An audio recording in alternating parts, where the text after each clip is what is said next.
So, first of all, thank you for listening to me in, after all, what is a foreign language here, but it would be better than if I tried Portuguese. That wouldn't go very well, I regret to say.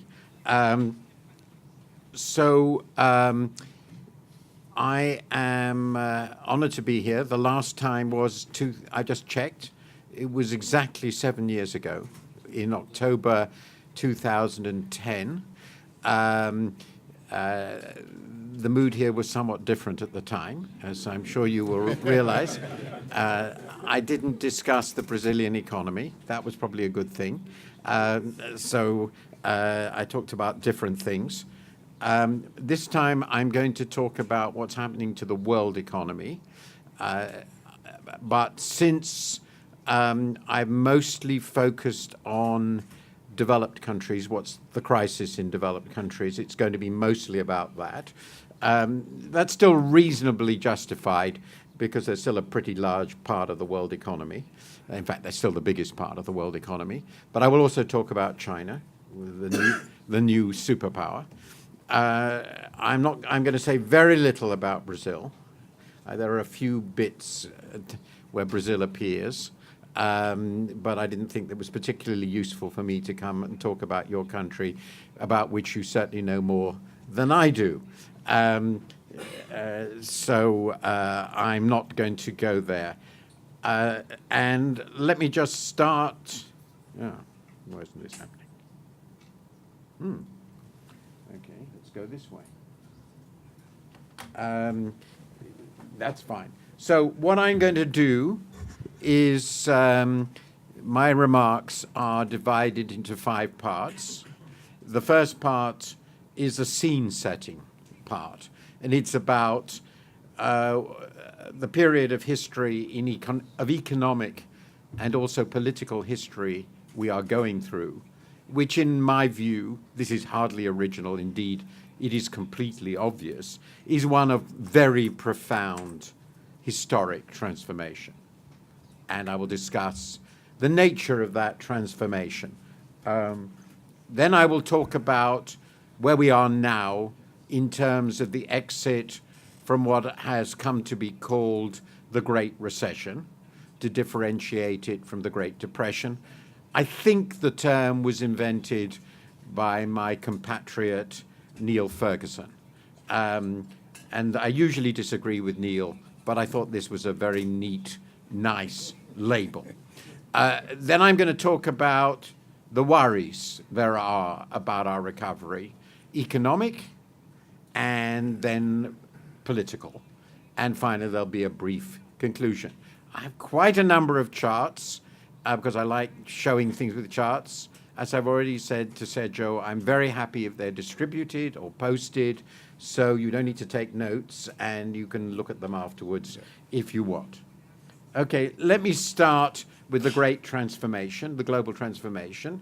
We are in an era of political and economic transformation marked by huge shifts in global power, above all global economic power, declining overall economic dynamism, particularly in the advanced countries, slowing globalization, the period of globalization, of integration of the world economy between, let's say, 1980 and 2007 has clearly halted, or perhaps, which is not the same as gone into reverse. And of course, rising populism, nationalism, authoritarianism, and protectionism in both emerging economies and high-income economies. And of course, when one's in the middle of a historic process, you never know how it's going to end, but you know it is one when you're there. So let me start with this chart, which I have called the Asian convergence. It comes from IMF data. It shows shares of major regions and countries in world GDP, world economic output. It's measured at purchasing power parity because that's how the IMF does it, in international dollars as they're called. If you did it in market prices, the changes will be much the same. In fact, they'll be a bit faster, but the high-income countries will be bigger. I could explain why, but I won't bother now. And the chart is really rather remarkable in the following two dimensions. First, the bottom three bars, the green, the blue, and the purple, are the developed countries. And back in 1980, they had about 2/3 of world GDP. And today, it's not much more than 40%. And the biggest decline, in fact, among those groups are the EU and the rest of the developed world, particularly Japan. The US has also declined, but not so fast. The second part, of course, is the explosive growth of Asia, and above all, of course, of China, which is the yellow river, and above it is India, and above that is the rest of the Asian developing countries, which is basically East and South Asia. And if you look at this, you will realize that the East and South Asians are the only region of the world whose share in world economic output has risen. There has been no rise at all in all the other regions of the emerging world, that is to say, Africa, Latin America, and the Middle East. So we have a profound transformation, which is essentially the rise or the return of Asia. As, of course, you all know, those countries which I have listed there, shown there, account for half the world's population. They are half the world's population. So as I always like to say, Asia is the core and everybody else is the periphery. And even if we don't think that, the Chinese certainly do. Now, the second chart, which might depress you a bit, I'm afraid, but I couldn't really avoid it, is to focus a little bit more in this long period on the convergence process in the global transformation. So what this chart shows is these are the 7 largest emerging economies. If Russia is an emerging economy is a question mark, but we will leave that to the side. I put it there, of which, of course, Brazil is one, and you can see the other 6. And what I've done is I've taken the GDP per head at purchasing power parity again, so the measure of output per head for the economy as a whole, between 1990 and the IMF forecast of 2022. And it's very, very startling. I will start at the top. The top country is Russia, which had a big recovery in the early 2000s, has been stagnant since 2008 relative to US levels. All this is relative to US levels, US being the most productive rich country. And you will see Russia is stagnant. There's the second one, interestingly, is Turkey, which had a very large recovery between 2000 and 2015, which is why Mr. Erdogan is so popular. Very important. He didn't get to be popular just by being a tyrant. He was very economically successful. And it's now stagnating, but they're roughly with the Russians.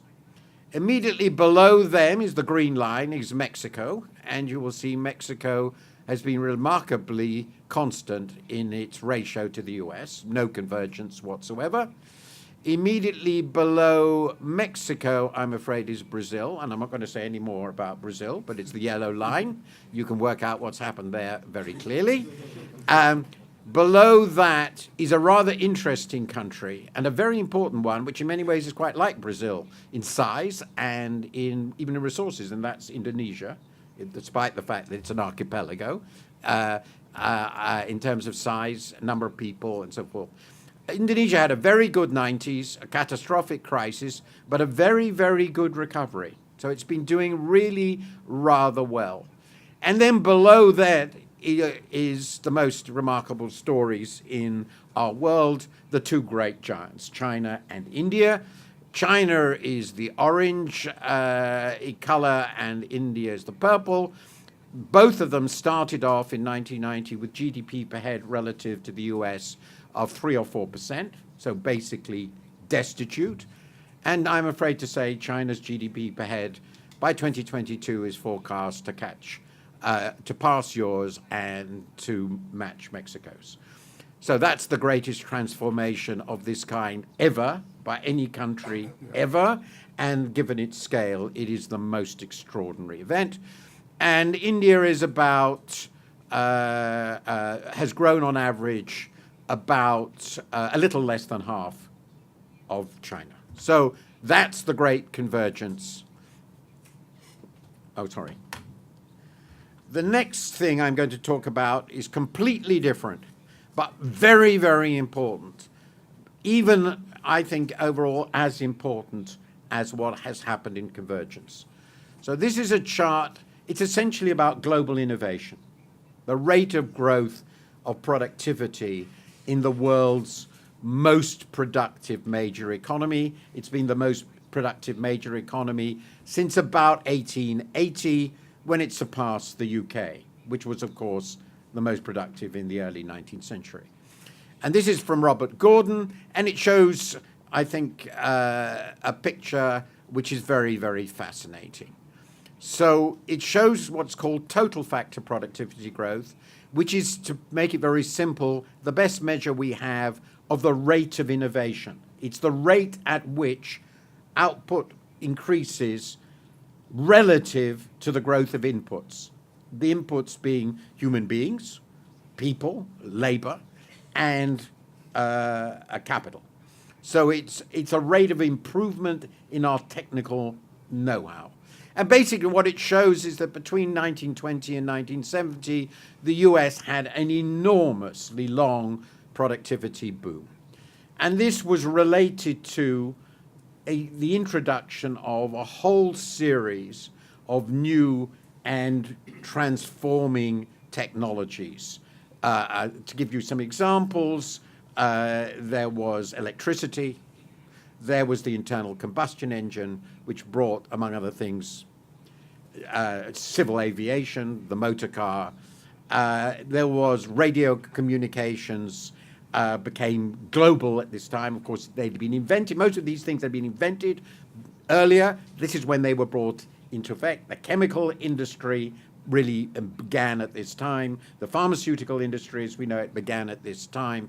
And this was a period of, and of course we had the early computer industry. Since then, we've never matched this. There was a productivity collapse between 70 and 94, and blip upwards, quite a strong one between 94 and 2004, which we now recognize as the internet age. And the last decade, and this will be true if we went to now, has been the slowest growth of innovation, of total factor productivity in US history since 1890. And that's the global frontier.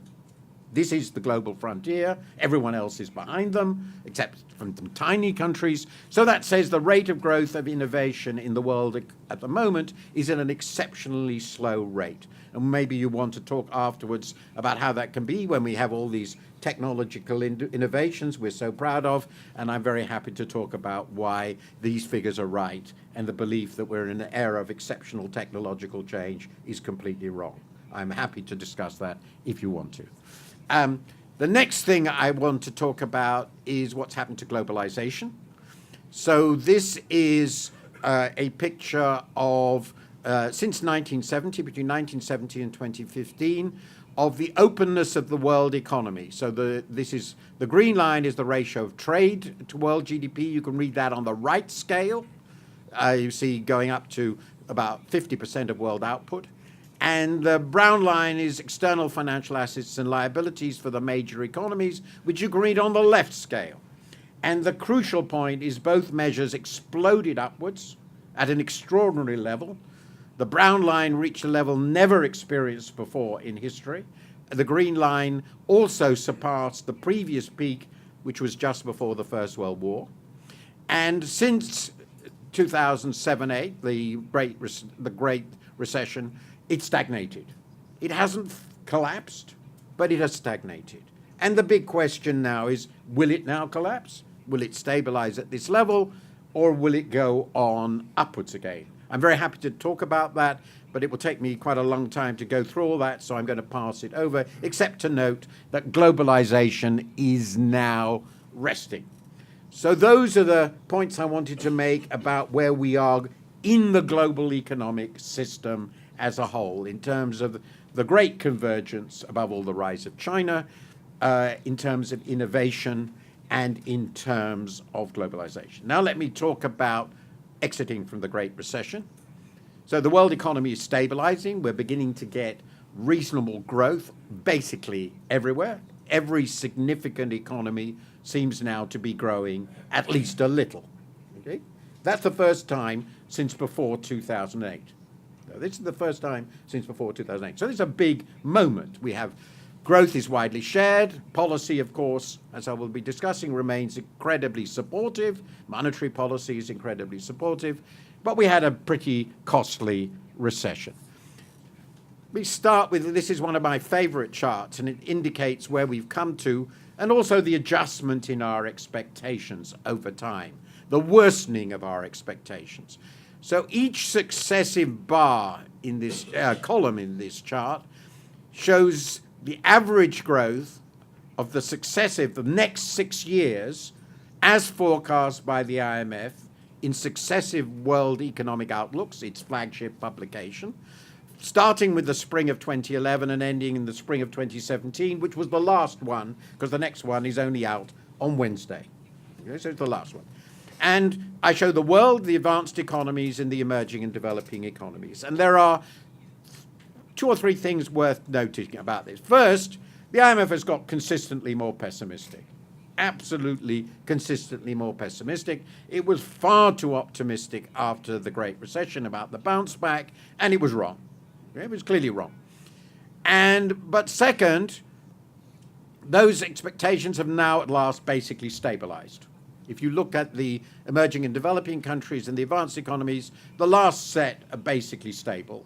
And the next ones that are going to come out, I suspect, will be an improvement. So we've finally stabilized in our expectations. The third observation, at a substantially lower level. So the world is now expected to grow at about 3.5% instead of 4.5%, as was expected 7 years ago, isn't it?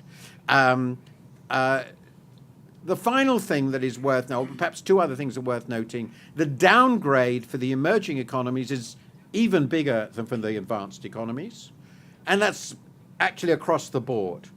The only significant economy for which expectations have not deteriorated dramatically since spring 2011 is India. Even China's growth, of course, is much lower now than had been expected back then, down from over 10 to 6.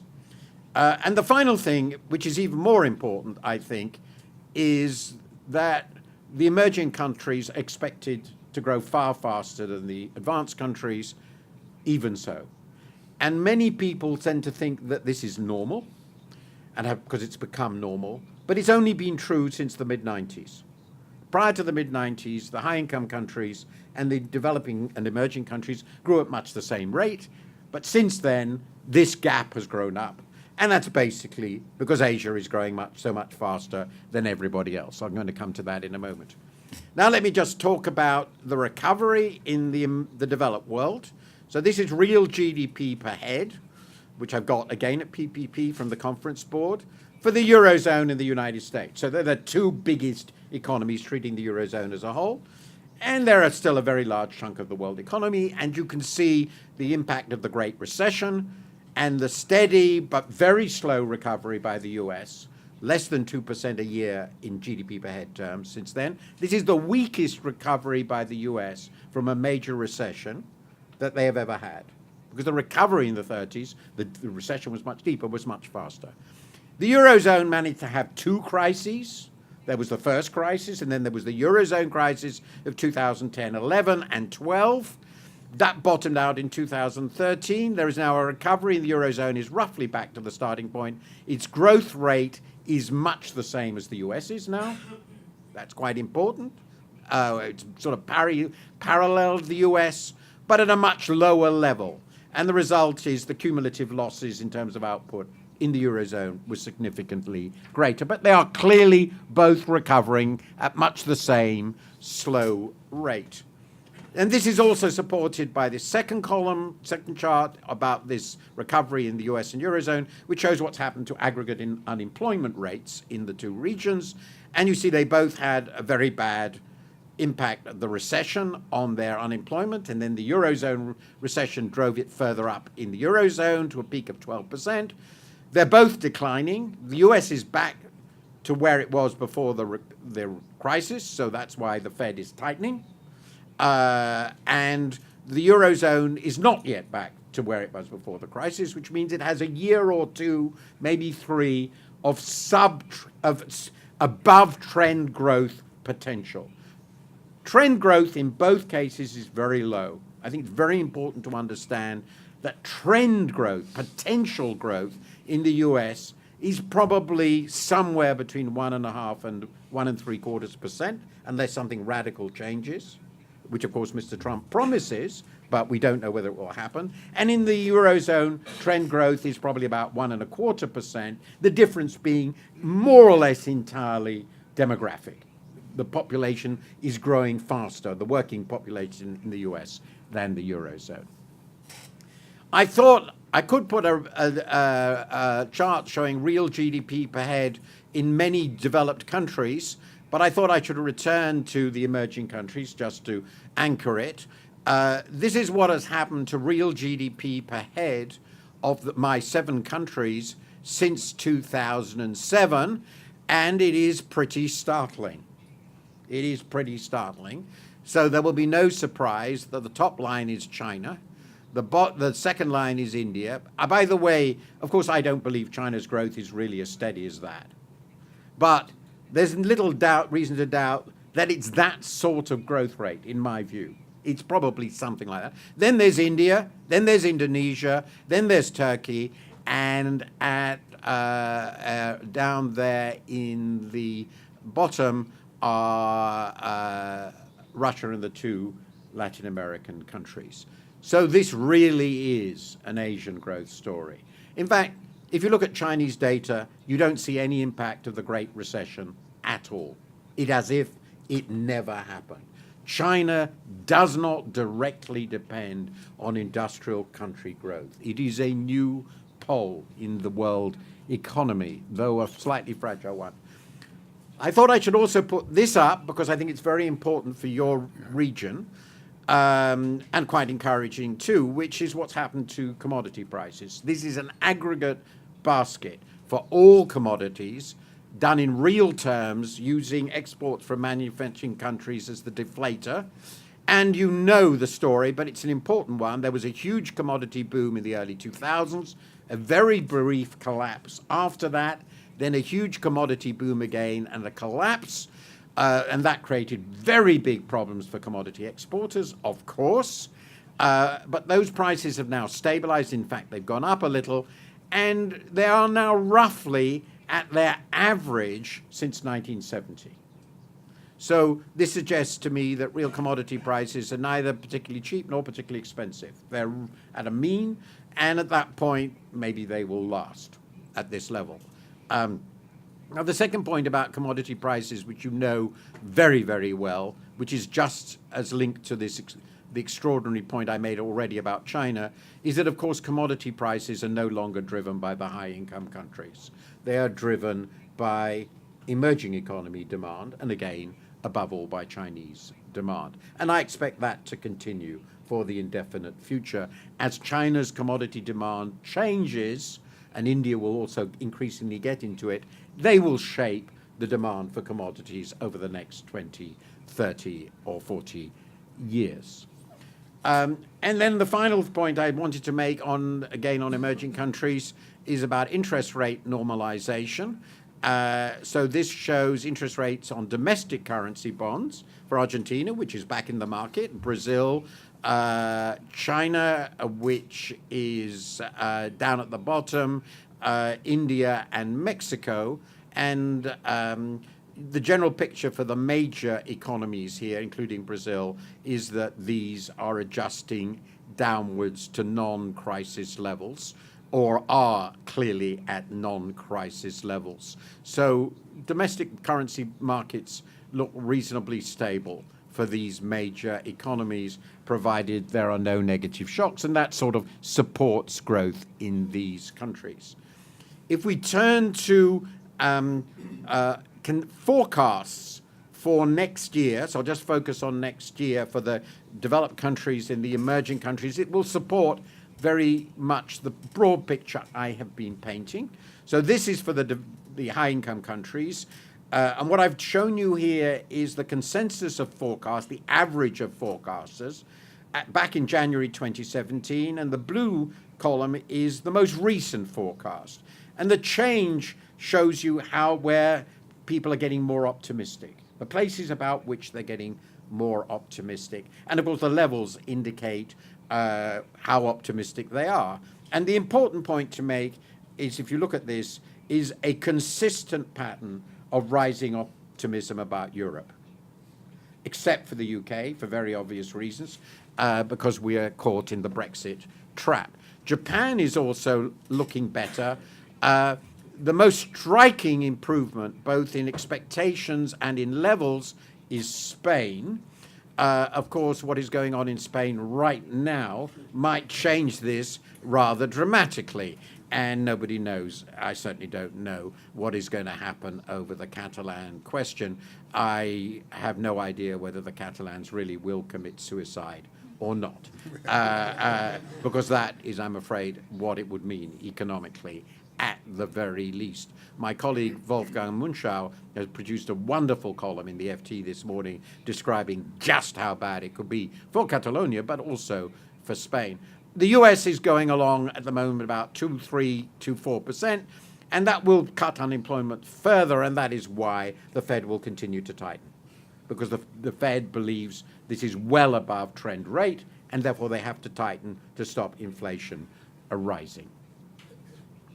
The next chart is the consensus forecast for 2018 for major emerging country regions and countries, all of which will be familiar to, and it just supports further what we already know about China, India, and the Asia-Pacific region. This is the fastest growing region of the world. It continues to be. China is expected to continue at about 6%. I think the Indian figures are too optimistic, and will probably end up being cut down somewhere to between 6 and 7. Everywhere else is now in positive territory, but not in very fast-growing territory. I don't know whether your expectations for next year in Brazil are in line with these, but these forecasts are now about 2% growth for Brazil next year. And that will be very close to Mexico, and it's basically what people are forecasting for the whole Latin American region. That puts your growth a little below world growth, which is not very fast itself, about 3%. So now let me turn, so that's the exiting from the Great Recession, to what could go wrong in this nice picture of recovery with a strong world and a very strong Asia. So I'm going to talk about potential supply. I'm going to talk about the debt overhang problem. I'm going to talk about inflation risks. I'm going to talk about asset prices. And I'm going to talk about China. The list could be much longer, but I think these are the major worries people have about where we are. So first, I've already discussed potential growth, and I focused on the US. So this really supports this and makes it a bit richer. This is a chart which shows the growth of labor productivity per hour for 5 large high-income countries, European and American. Japan is a whole other story, and I've decided I just don't have time to go into it. Each point, if you will, you can't see all the points, represents the average of the previous 10 years. So the most important point, which is pretty obvious, sort of shines at you, is that this is a chart of deterioration. So pretty well everybody's labor productivity per hour is growing more slowly now than it did in the past. And the most dramatic declines, they're quite natural, but they are extraordinary in their scale, is for the European countries. In fact, the biggest decline of all by far is Italy, which was the fastest growing in the 60s and whose productivity growth is now 0, and has been 0 actually for 20 years. Okay? All these countries now have labor productivity that grew less than 1%, and this ends in 2016, by the way. The US is the highest at about 0.8. Immediately below it is Germany and France at about 0.67. And then you get Italy and the UK, which are very close to zero. And that's what supports the point I made earlier. If that continues, I'm not insisting it will, that the trend growth of these countries is now very, very low. And the productivity contribution has become extraordinarily weak, although it's the best among these countries in the US. So when I showed you the US data, actually the data for other countries would have been even worse. The next point is, this is one way of looking at the so-called debt overhang. These are World Bank data, which show domestic credit from the financial sector, so it's predominantly bank credit to the private sector, so it ignores government debt, because I don't have time, over GDP. And the main point to make about this is that only of two of these countries, the UK and Spain, has there been any significant deleveraging since the crisis. So the debt levels relative to GDP are pretty well as high as or higher than they were before the crisis. And the implication of that is if interest rates get very high, we're going to go back into mass bankruptcy territory. And that means that so long as inflation doesn't begin to rise significantly, which is a risk, the central banks will try and keep interest rates very low. Not as low as they are now, but really pretty low, because that's what helps keep interest rates low at the longer end, and that's what in turn makes debt manageable. So we still have a very significant debt overhang, and that's one of the reasons also that consumption tends to be very weak, not really dynamic. We have a relatively modest dynamic forward because households can't borrow much more. And those corporations, there are corporations with lots of money who could spend, but nobody really is very willing to borrow vastly more than before. I made the point about interest rates already, and this is one way of thinking about the challenge that policymakers have.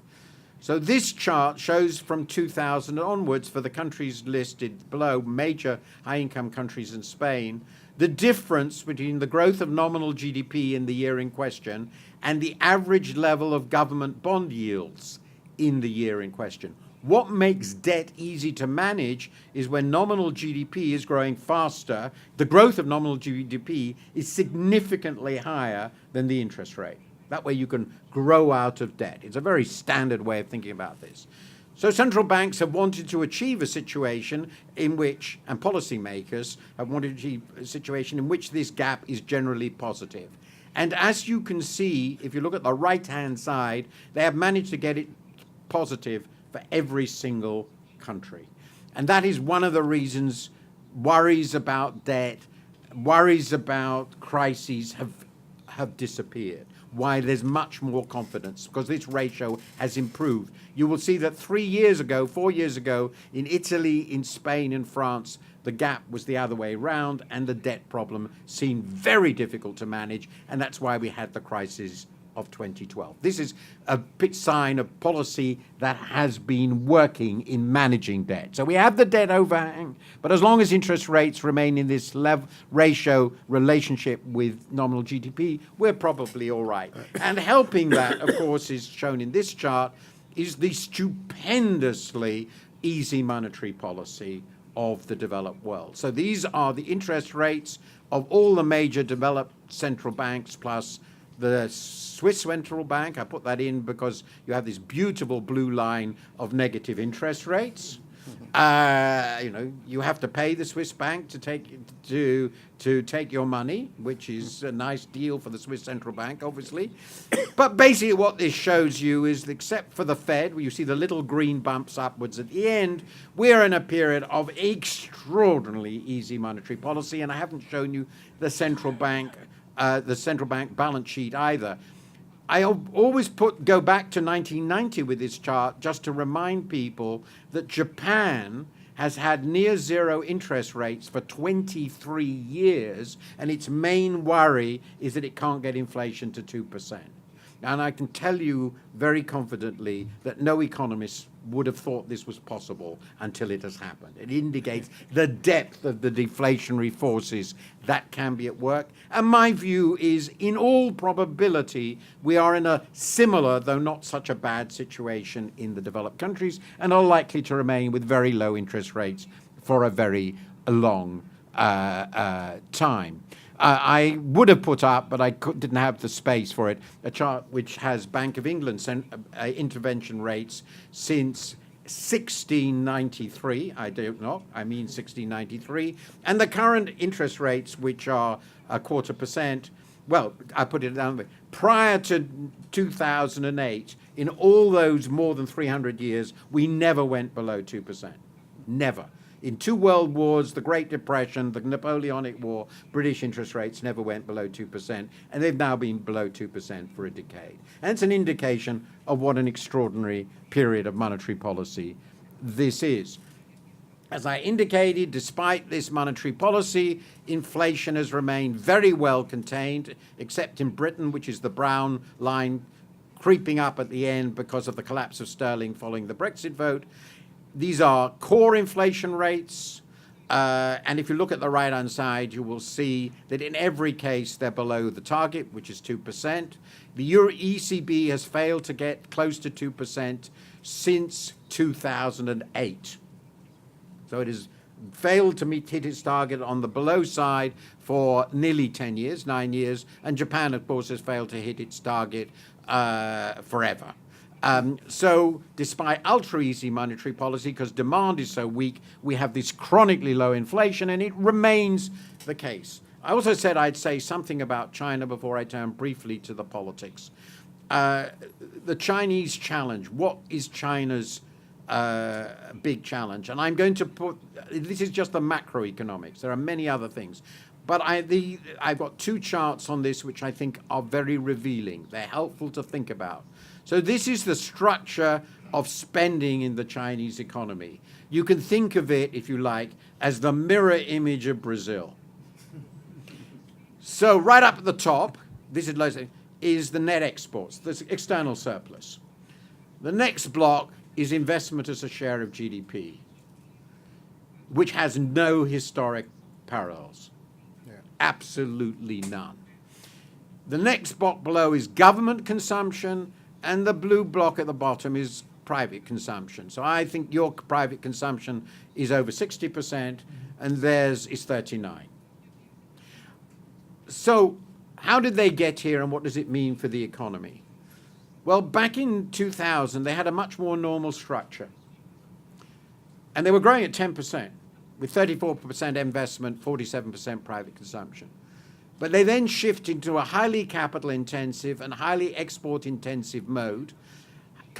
Savings in the economy rose from 36% of GDP to about 50% of GDP. So national savings rose to 50% of GDP. And what absorbed that was their huge investment boom and their massive external surplus. Then came the crisis, and their external surplus went. And they decided that deliberately. They knew they couldn't sustain it. And the difference was they raised investment from what was already 43% of GDP to 48%. So this is the biggest investment boom in the history of the world. It went with the biggest credit boom in the history of the world.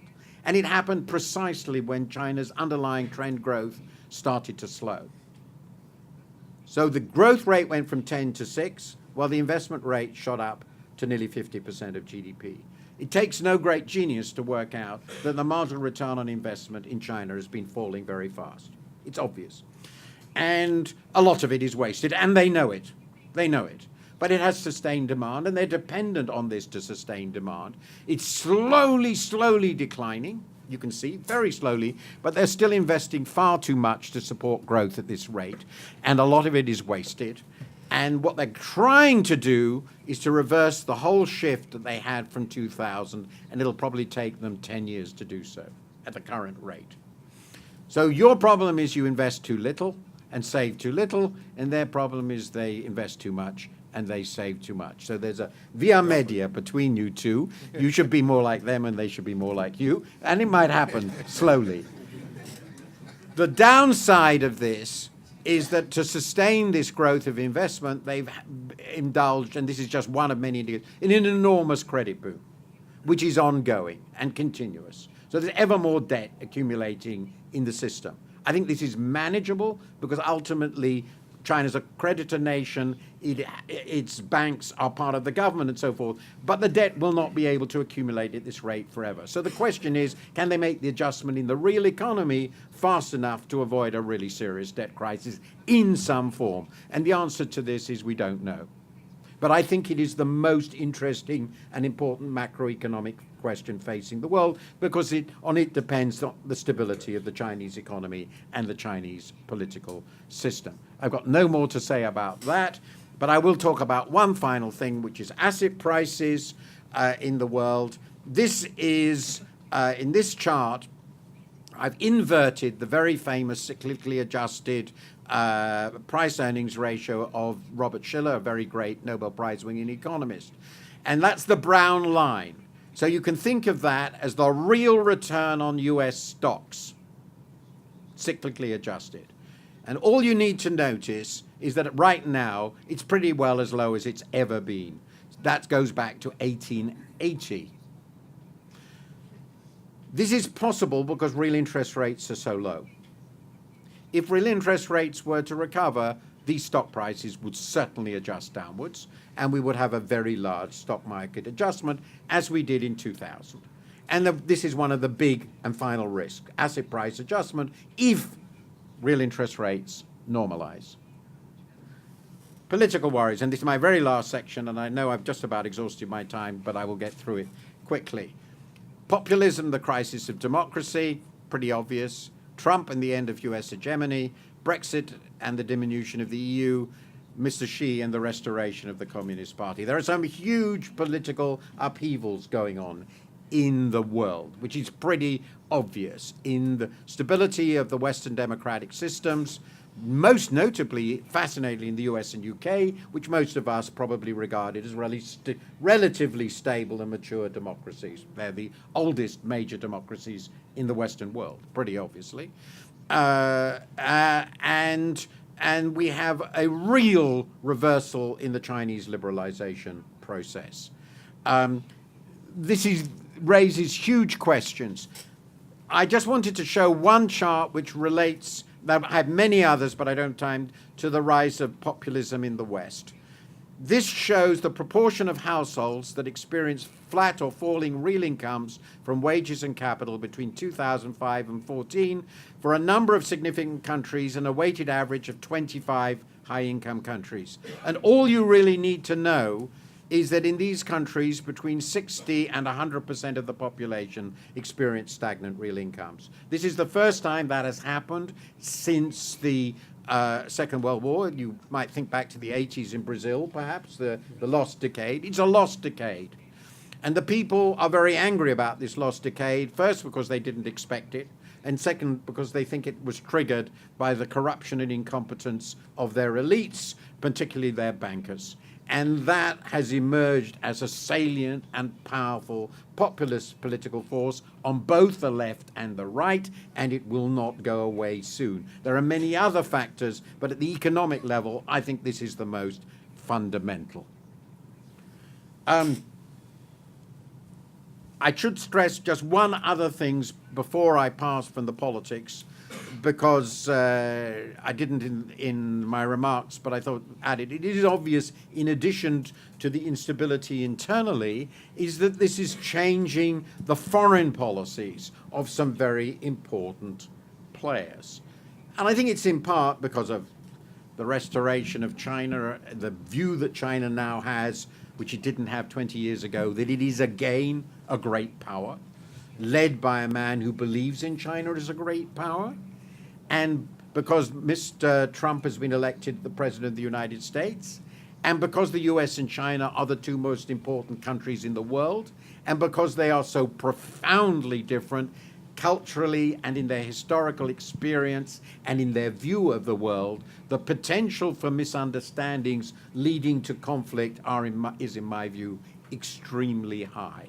And there are plenty of flashpoints, as I'm sure you know, the most important at the moment being North Korea.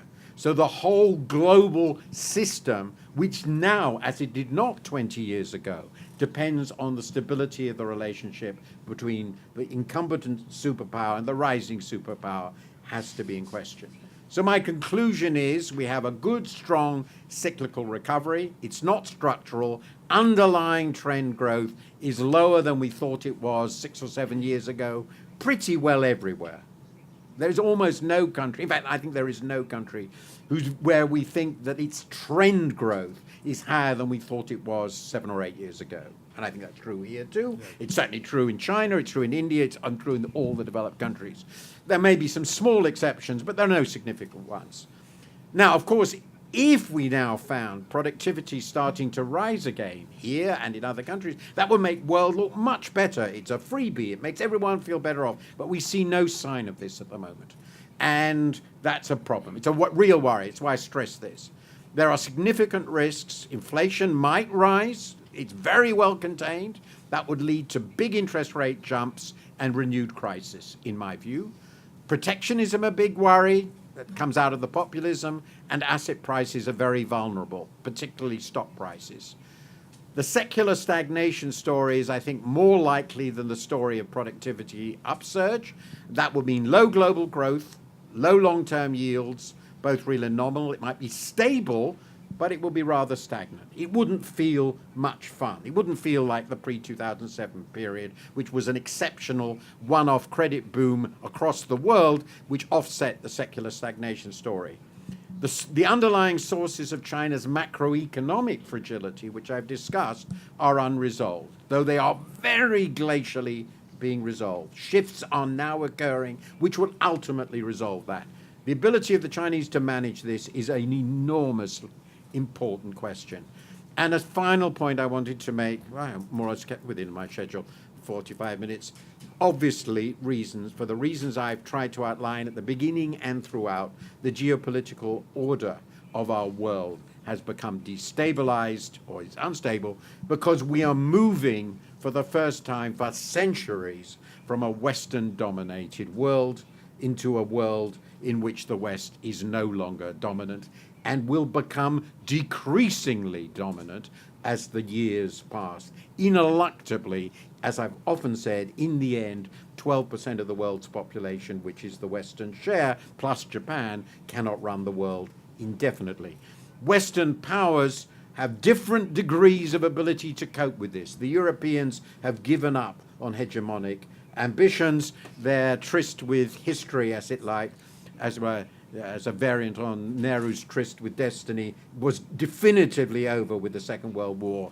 The US adjustment is going to be very, very difficult. Thank you for listening.